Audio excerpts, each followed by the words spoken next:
A tiny indie game made by just 30 developers quietly walked in, wiped the floor with them, and left the industry with no excuses. It's called Clair Obscur, Expedition 33. No hype, no battle pass, no fake engagement loop.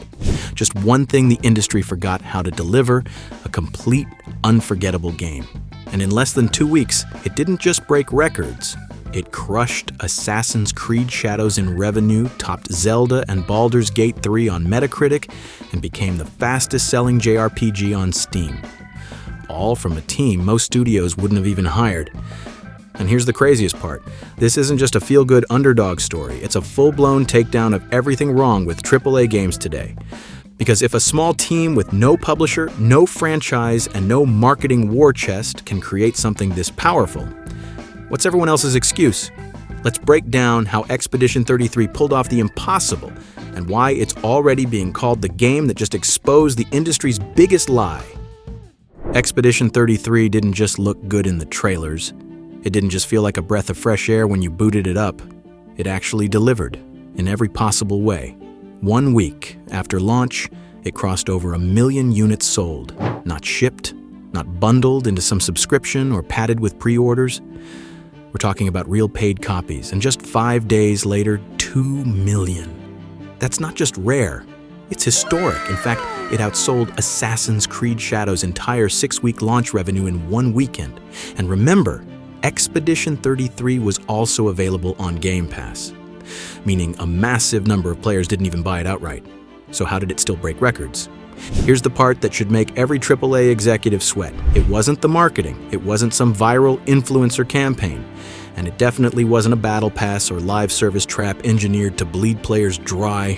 It was just a good game, a passion project, built by a director who left Ubisoft because he was sick of lifeless copy-paste franchises, a writer discovered on Reddit, a composer found on SoundCloud. No corporate oversight, no checklists, no fake engagement metrics.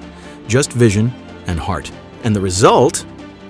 A game that didn't just outperform expectations, it would embarrass the biggest studios in the world. So now the question becomes, if 30 indie developers can do this, then what the hell have the rest of them been doing? For years, we've been force-fed the same tired narrative. Games are more expensive to make than ever before. That's the excuse. That's the justification behind every bloated $80 price tag, every microtransaction trap, every live service model designed to monetize your attention instead of rewarding your time. We're told we should expect to pay more, expect delays, expect bugs, expect content to be chopped up and sold back to us as DLC. That's just the cost of doing business, right? But Expedition 33 torched that lie. It launched at $50, no deluxe edition, no locked content, no pre-order skins, just a full, handcrafted single-player RPG, released complete, without tricks or caveats. And somehow, despite being cheaper, it still delivered a more beautiful, inspired, and emotionally resonant experience than almost anything coming out of the major studios in the past decade. So here's the truth. It's not about cost, it's about trust. AAA studios don't price games based on what they're worth. They price them based on what they think they can get away with. Meanwhile, smaller studios, the ones without billion-dollar backers or flashy launch trailers, are delivering Game of the Year contenders at prices that actually respect the player. The success of Expedition 33 proves it. You don't need a $200 million budget to create a masterpiece. You just need heart, vision, and the guts to care more about your players than your shareholders. And that alone makes it revolutionary. Let's talk numbers, because Expedition 33 didn't just impress people, it annihilated the competition.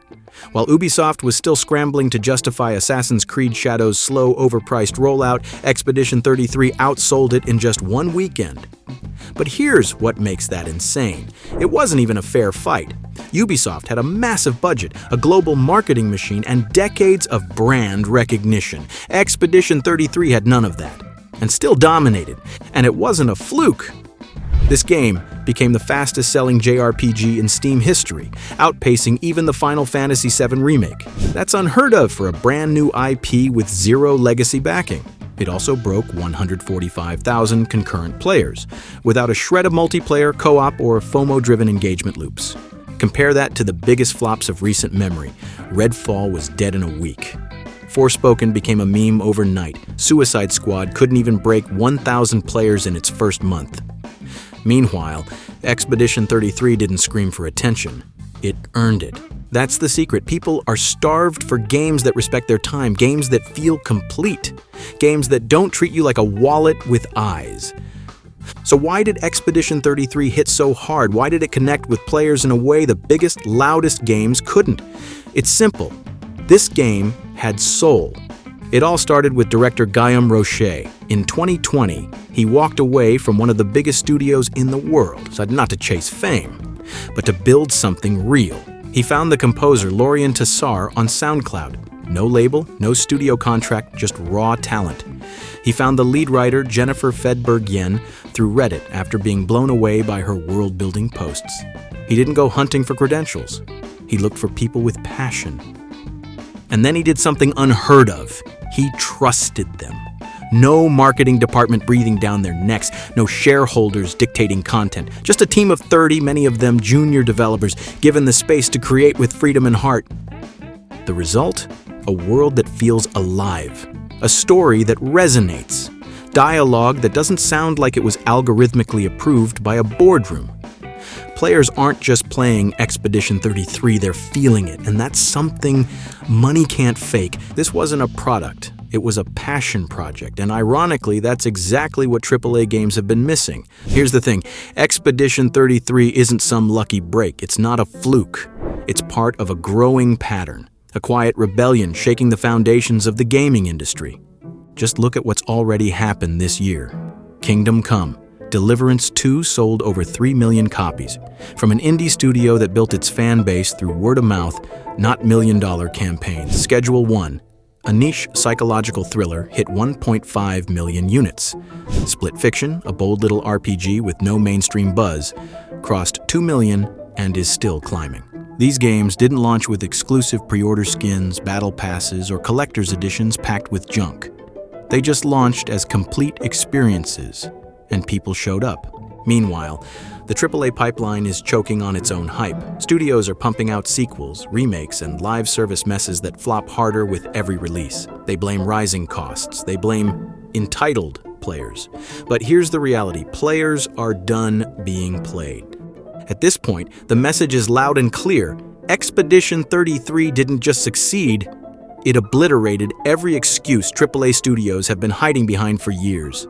This was a wake-up call the industry didn't see coming. So no, Expedition 33 wasn't a fluke. It was a revolution, a blueprint, a warning shot. It tells every developer, every publisher, every suit in a glass tower. Gamers are paying attention now. And we know the difference between passion and profit masking. If you've ever felt like gaming lost its magic, this is your proof it never left. It just went indie. If this breakdown hit home, drop a like, share your thoughts in the comments, and don't forget to subscribe. More stories like this are coming. Until then, stay passionate, stay critical, and keep demanding better games.